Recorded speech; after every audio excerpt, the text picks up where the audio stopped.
आगे बढ़ते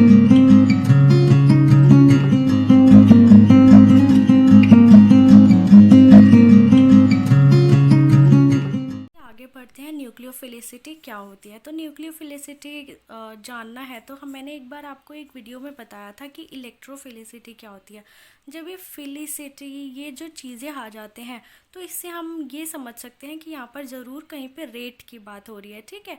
तो वही न्यूक्लियोफिलिसिटी भी है। तो ये एक वो रेट बताता है कि कितनी तेज़ी से कोई एक न्यूक्लियोफाइल अपने इलेक्ट्रॉन्स को डोनेट कर रहा है, ठीक है। तो उसे हम बोलते हैं न्यूक्लियोफिलिसिटी। और ये हर न्यूक्लियोफाइल्स में अलग अलग होती है। कुछ लोगों में बहुत ज़्यादा टेंडेंसी होती है अपने इलेक्ट्रॉन्स को डोनेट करने की, ठीक है। तो ये होती है न्यूक्लियोफिलिसिटी। अब बात करते हैं कौन से ऐसे फैक्टर्स हैं जो अफेक्ट करते हैं न्यूक्लियोफिलिसिटी को। तो न्यूक्लियोफिलिसिटी जो होती है ये डायरेक्टली प्रोपोर्शनल होती है पोलराइजेशन के। अब हमारे दिमाग में सवाल आ रहा होगा, व्हाट इज़ पोलराइजेशन? तो चलिए इसके बारे में जानते हैं। पोलराइजेशन बेसिकली क्या होता है ना, डिस्टॉर्शन ऑफ इलेक्ट्रॉन डेंसिटी होती है। जैसे मेरा एक एटम है, ये देखिए, ये इसका न्यूक्लियस है और ये इसके इलेक्ट्रॉन्स हैं ऐसे पड़े हुए हैं, ठीक है। हर जगह यहाँ पर इलेक्ट्रॉन्स पड़े हुए हैं।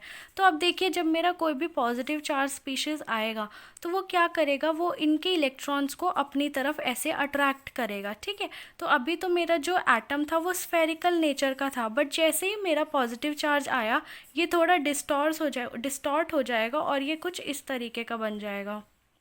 ये देखिए, तो यहाँ पर मेरा पॉजिटिव है और यहाँ पर मेरा नेगेटिव है। तो इस तरीके का थोड़ा डिस्टॉर्शन आ जाता है शेप में। और ये उसी जगह पर होता है जहाँ पर इलेक्ट्रॉन्स मेरे लूजली बाउंड होते हैं। मतलब कि मेरा पॉजिटिव चार्ज, जो मेरा पॉजिटिव न्यूक्लियस है, ये इलेक्ट्रॉन्स पर, जो इसके आउटर मोस्ट इलेक्ट्रॉन्स है, जिन इलेक्ट्रॉन्स को डोनेट करना है, वो बहुत लूजली बाउंड है या फिर बहुत ही कम अट्रैक्शन में है बाय द न्यूक्लियस, ठीक है। वो न्यूक्लियस से ज़्यादा अट्रैक्टेड नहीं है। देखिए, अगर न्यूक्लियस उसको बहुत ज़्यादा अट्रैक्ट करके रखेगा तो डोनर टेंडेंसी क्या होगी, बहुत कम हो जाएगी, ठीक है। मैंने आपको बताया भी था इलेक्ट्रोनेगेटिविटी का जब कॉन्सेप्ट समझाया था कि इलेक्ट्रोनेगेटिविटी में बेसिकली क्या होता है, हम इलेक्ट्रॉन्स को बहुत टाइटली होल्ड करके रखते हैं।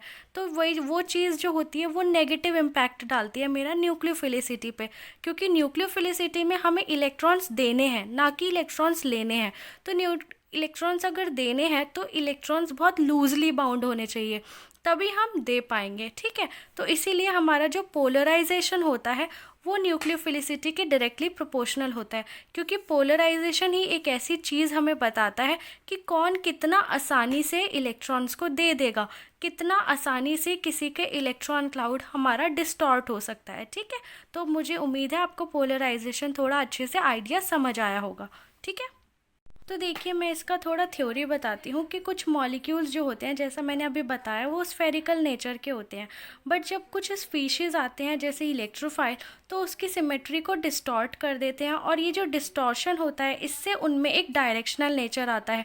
जैसा मैंने आपको बताया था कि अभी वो स्फेरिकल था, फिर उसके बाद डिस्टॉर्ट होकर उसका कुछ इस प्रकार की शेप बन जाती है, ठीक है। तो इससे क्या हुआ, थोड़ा डायरेक्शनल नेचर आ गया। मतलब हमें अब पता चल पा रहा है कि ये इस डायरेक्शन की तरफ जा रहा है, बल्कि यहाँ पर हमें उसकी डायरेक्शन का उतना पता नहीं चल पा रहा क्योंकि हर जगह ये सिमेट्रिकल है, ठीक है। तो बेसिकली क्या होता है, डिस्टॉर्शन से एक डायरेक्शनल नेचर आता है। डायरेक्शनल नेचर से क्या होता है, ये मेरा इंक्रीज करता है ओवरलैपिंग। देखिए, जो डायरेक्शनल नेचर होता है इससे क्या होता है, बेसिकली अब मुझे पता चल रहा है कि मेरे इलेक्ट्रॉन्स किस जगह पर माइग्रेट कर रहे हैं। अब कहाँ जा रहे हैं माइग्रेट करके, मेरे पॉजिटिव स्पीशीज़ की तरफ जिसने उसको डिस्टॉर्ट किया है। तो अब आराम से ये इसके पास जाएंगे, अपने आप जाएंगे और इसको इलेक्ट्रॉन्स दे देंगे खुशी खुशी, ठीक है। बट यहाँ पर मुझे वो चीज़ें नहीं पता चल पा रही थी। तो एक हमें आज इससे नया कॉन्सेप्ट निकल के आता है डायरेक्शनल नेचर का। डायरेक्शनल नेचर, तो डायरेक्शनल नेचर बेसिकली क्या होता है, जितनी ज़्यादा, अब मैं आपको एक एग्जांपल से समझाती हूँ कि पेनिट्रेशन पावर की बात करते हैं, ठीक है। कोई भी चीज़ जितनी शार्प होगी उतनी जल्दी वो पेनिट्रेट करेगी किसी भी जगह पर, ठीक है।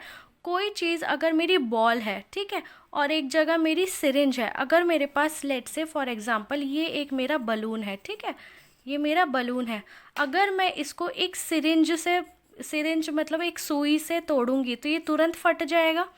अगर मैं इसको एक बॉल से तोड़ूंगी तो ये फटेगा नहीं। तो इसीलिए इसको तोड़ने के लिए मुझे क्या चाहिए, एक शार्प चीज़ चाहिए जो इसके अंदर पेनिट्रेट कर जाए या इसको तोड़ दे।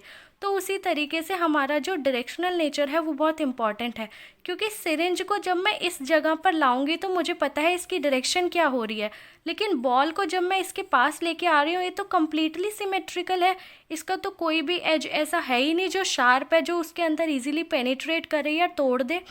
तो इस वजह से मेरे को पेनिट्रेशन पावर बहुत इंपॉर्टेंट हो जाती है, डायरेक्शनल नेचर बहुत इंपॉर्टेंट हो जाता है अगर हमारे को कहीं पे बॉन्ड फॉर्मेशन के बारे में पढ़ना है तो देखिए, जितना शार्प होगी चीज़ें उतना अच्छा पेनिट्रेशन होगा और उतना अच्छा डायरेक्शनल नेचर होगा, डायरेक्शनल नेचर अच्छा होगा तो बॉन्ड फॉर्मेशन भी अच्छी होगी। देखिए, हमने इसका जो एक एप्लीकेशन है वो ये भी है, हाइब्रिडाइजेशन। हाइब्रिडाइजेशन क्यों होता है, जैसे हम पढ़ते हैं sp3 sp2, ये हाइब्रिडाइजेशन हम पढ़ते हैं, तो ये बेसिकली क्यों पढ़ते हैं, हमारा जो s होता है वो कम्प्लीटली सिमेट्रिकल होता है, p जो होता है इसके अंदर थोड़ा डायरेक्शनल नेचर होता है, जैसे आप देख पा रहे हैं कि ये एक डायरेक्शनल नेचर है।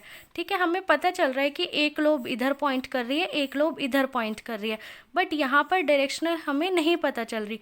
अब ये दोनों आपस में मिलते हैं और एक नया हाइब्रिड बनाते हैं जिसमें थोड़ा तो स्फेरिकल भी होता है और थोड़ी डायरेक्शन भी होती है, इसलिए हमारा हाइब्रिडाइजेशन होता है ताकि जो बॉन्ड्स बने वो हमारे बेटर बने, है ना, क्योंकि हमें डायरेक्शनल नेचर भी उतना ही इम्पॉर्टेंट होता है हमारी किसी बॉन्ड फॉर्मेशन में, तो इस वजह से हमारा हाइब्रिडाइजेशन होता है। तो उसी प्रकार हमारा यहाँ पे जो पोलराइजेशन होता है, पोलराइजेशन के कारण जो हमारा पोलराइजेशन होता है इसके कारण एक डायरेक्शनल नेचर आता है, डायरेक्शनल नेचर आता है तो बॉन्ड हमारा अच्छा बनता है। तो इस वजह से जो न्यूक्लियोफिलिसिटी है, न्यूक्लियोफिलिसिटी में बेसिकली होना क्या है, न्यूक्लियोफाइल को जाके अपने इलेक्ट्रॉन देने हैं और एक बॉन्ड बनाना है, तो उसी प्रकार बॉन्ड बनाना है तो हमारा क्या चाहिए, हमें डायरेक्शनल नेचर, और डायरेक्शनल नेचर हमें कैसे मिलेगा, पोलराइजेशन से। तो पोलराइजेशन जितनी ज़्यादा होगी उतना अच्छा न्यूक्लियोफाइल होगा। आगे नेक्स्ट वीडियो में हम डिस्कस करेंगे कि हमारे फैक्टर्स कौन कौन से अफेक्ट करते हैं पोलराइजेशन को।